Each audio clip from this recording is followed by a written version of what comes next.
एक लड़का था। वह काफ़ी गरीब था। उसके पास ना तो कुछ खाने को था और ना ही रहने को घर था। वह अपने दोस्त के घर रहता था। उसने एक छोटी सी कंपनी में पेंटिंग का काम शुरू कर दिया। धीरे धीरे उसके पास काफ़ी पैसे हो गए।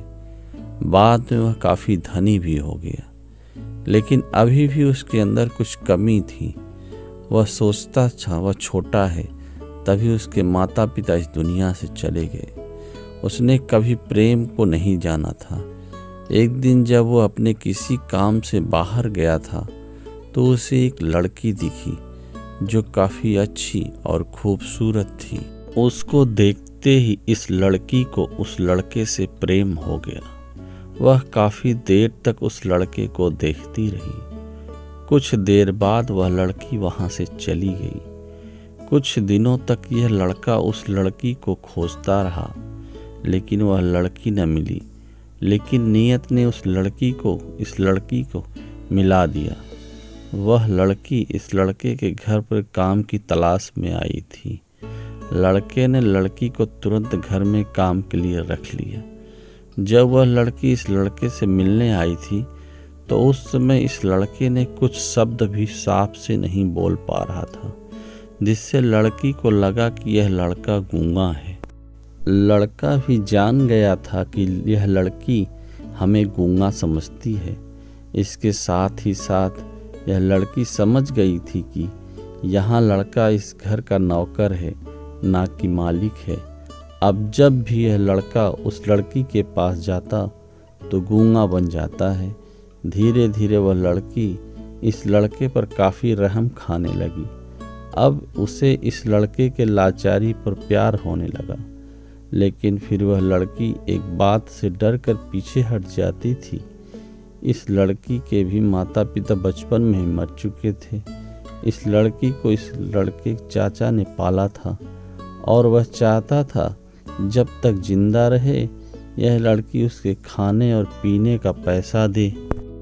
लड़की का प्रेम हद से भी बाहर जाने लगा। लड़के की एक खांसी पर भी वह लड़की दौड़कर उस लड़के के पास पहुंच जाती थी। अब लड़का भी समझ गया था कि इस लड़की को मुझसे प्रेम हो गया है। लड़का भी बहुत ज़्यादा उस लड़की से प्रेम करता था। उसने पहले लड़की के बारे में पता किया। जब उसे सब पता चल गया तो वह बहुत रोने लगा, क्योंकि उसने गूंगे होने का झूठ बोला था। अब वो दिनों रात रोने लगा। लड़की अपने सैलरी में से लड़के के इलाज करवाने को कहती थी। एक दिन सुबह ही उस लड़की को पता चला कि वह लड़का हॉस्पिटल में भर्ती है। वह दौड़ते हुए जब हॉस्पिटल में पहुंची तो उसने देखा कि लड़का बेड पर बेहोश पड़ा है। उसके आसपास काफ़ी मशीन लगी हुई थी। जब लड़की डॉक्टर के पास पहुंची तो वहां पर डॉक्टर ने उसे बताया कि लड़का अब बोल नहीं सकता है। उसने अपनी जीभ को कटाने की कोशिश की है। इसके साथ ही उस डॉक्टर ने उस लड़की को एक पत्र दिया। उस पत्र में लिखा था, मैं एक काफ़ी धनी लड़का हूँ। जिस घर में तुम काम करती हो उस घर का मालिक मैं ही हूँ, लेकिन इसके साथ ही मैंने तुमसे एक बहुत बड़ा झूठ बोला है कि मैं गूंगा हूँ।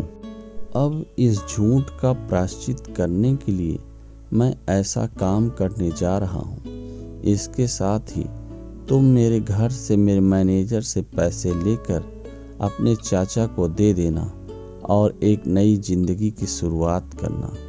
अगर हो सके तो मुझे माफ़ कर देना, तुम्हारा दोषी। इस पत्र को पढ़ने के बाद उस लड़की के आंख में आंसू भर गए।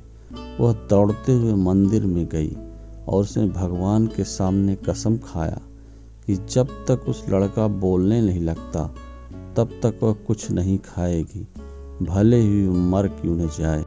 इधर डॉक्टर भी उस लड़के का इलाज कर रहे थे। ईश्वर ने दोनों के मन की बात कबूल कर लिया। अब लड़का बोलने लगा, लेकिन वह अपनी याददाश्त को खो गया। अब उसे कुछ भी याद नहीं था। अब इसके बाद लड़की ने उसके याददाश्त के लिए काफ़ी कुछ किया, लेकिन याददाश्त न आ सका। अगर प्रेम की नींव को झूठ पर रखा जाए तो वो गिर ही जाती है।